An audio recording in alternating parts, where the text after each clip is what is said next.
마음이 바뀌면 행동이 바뀌고, 행동이 바뀌면 습관이 바뀌며, 습관이 바뀌면 인격이 바뀌고, 인격이 바뀌면 운명이 바뀐다.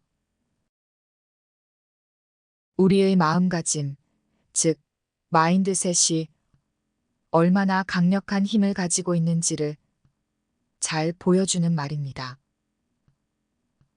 이때까지의 삶이 행복했던 사람도, 불행했던 사람도, 제2의 인생이 시작되는 시기에 접어든 우리에게 이보다 더 중요한 교훈이 있을까요? 결국 모든 것은 마음먹기에 달렸다는 말입니다. 독일의 철학자 쇼펜하우어는 건강하지 않으면 아무것도 아니다. 하지만 건강하다고 해서 모든 것이 되는 것은 아니다라고 말했습니다. 이는 신체적인 건강도 물론 중요하지만 그것만으로는 충분하지 않다는 것을 의미합니다.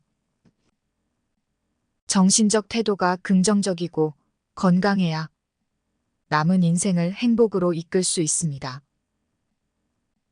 생각하는 대로 살지 않으면 사는 대로 생각하게 된다. 60대는 젊음의 상실, 직업의 상실, 때로는 사랑하는 이들의 상실도 겪게 되고 우리의 신체도 서서히 변화를 겪습니다. 이 모든 것들이 불안과 두려움을 안겨주지만 이 불안과 두려움에 잠식당하지 않고 행복한 삶을 계획해 나가기 위해서는 자유롭고 긍정적인 마인드셋이 꼭 필요합니다. 첫 번째는 고정관념에서 벗어나기입니다. 나이가 들면 종종 사회적 기대나 고정관념에 얽매여 자유롭게 행동하지 못하는 경우가 많습니다. 오랜 세월 동안 형성된 가치관과 생각을 한 번에 바꾸는 게 쉽지 않겠지만 어른은 이래야 해. 어른은 그렇지라는 틀에 박힌 생각을 깨고 변화하는 세상에 적응하려는 노력이 필요합니다. 삶은 우리가 꿈꾸는 대로가 아니라 우리가 만드는 대로 된다. 당신이 할 수 있는 가장 큰 모험은 당신의 꿈대로 사는 것이다. 딱딱하고 굳은 생각에서 벗어나 유연한 사고방식을 갖도록 노력해야 남은 인생을 나만의 방식으로 즐겁게 온전히 즐길 수 있습니다.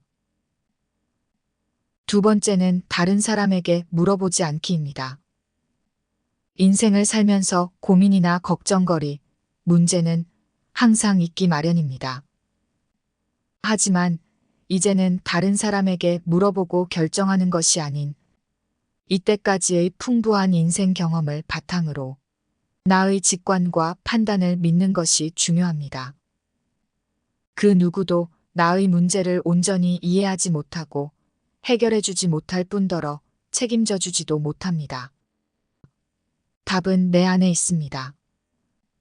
지금의 나는 인생의 많은 고난과 역경을 모두 헤치고 온 강인한 사람입니다. 인생에서 가장 큰 영광은 넘어지지 않는 것에 있는 것이 아니라 매번 일어선다는 데 있다. 이런 나를 믿고 스스로 해결책을 찾는 것이야말로 삶의 지혜로 가득 찬 지금 내가 가장 잘할 수 있는 일입니다. 세 번째는 남과 비교하지 말기입니다. 너 자신을 알라. 우리 각자의 인생은 모두 고유하고 다르고 특별합니다. 남과의 비교를 통해 누가 더 낫다 못하다를 상대적으로 볼 필요가 없다는 얘기입니다. 각자의 속도로 각자의 방식으로 살아가는 것이 가장 아름답다는 걸 기억하세요. 당신의 행복은 다른 사람에게 달려있지 않다. 어떤 이는 젊은 시절 일을 많이 해서 돈은 많이 모았지만 지금은 가족들과의 관계가 소원해져 행복하지 않는 경우도 있고 어떤 이는 금전적으로 풍족하진 않지만 젊은 시절부터 내가 어떤 사람인지, 내가 어떤 것에 행복을 느끼는지에 대해 끊임없이 탐구하고 알아왔기 때문에 현재는 내가 좋아하는 것을 하며 심리적으로 안정되어 인생에서 최고의 시기를 보내고 있을 수도 있습니다. 각자의 인생 여정이 다름을 인정하고 내가 가진 경험과 지혜의 가치를 두고 어떻게 활용할 것인지에 대해 생각해야 합니다. 이제 와서 뭐가 바뀔까? 이제는 너무 늦은 것 같아. 죽기 전까지 늦은 것은 없습니다. 당신의 삶을 사랑하라. 그러면 당신의 삶이 당신을 사랑할 것이다. 늙어가는 것을 슬퍼하지 않고 두려워하지 마세요. 마음을 바꾸세요. 이때까지는 하지 못했더라도 이제는 내가 행복해지는 법을 적극적으로 찾아야 합니다. 이때까지 잘 살아왔다. 나는 소중한 사람이다. 나는 사랑받아야 할 존재임을 잊지 말고 나의 지난 삶을 위로해주고 앞으로의 삶을 사랑해주세요. 내가 나의 삶을 사랑하는 걸 포기하지 않는다면 남은 인생은 가장 빛나고 행복한 시간이 될 것입니다.